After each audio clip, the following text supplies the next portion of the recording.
যোৱাকালি ভিডিঅ'ত আমি এছএছচি সায়েন্সৰ চেপ্টাৰবিলাক ডিছকাছ কৰিলোঁ। আজিৰ ভিডিঅ' আমি আলোচনা কৰিম এছএছচি ষ্টেটিক জিকেৰ চেপ্টাৰবিলাক।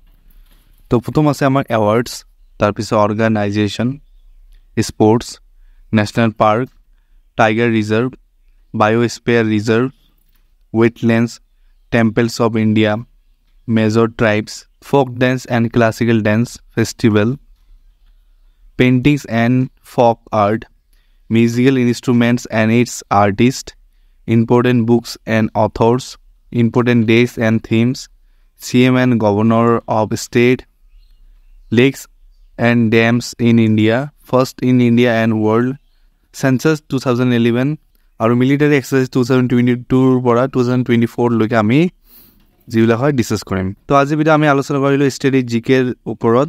অহাকালি ভিডিঅ' আমি আলোচনা কৰিম কম্পিউটাৰৰ ওপৰত। তেনেহ'লে আমাৰ এছএছচিৰ চিলেবাছখিনি কমপ্লিট হৈ যাব। তো আজিৰ ভিডিঅ'ত ইমানখিনিয়ে। অহাকালি আমি ৰাতি ঠিক 9টা বজাত লগ পাই আছোঁ।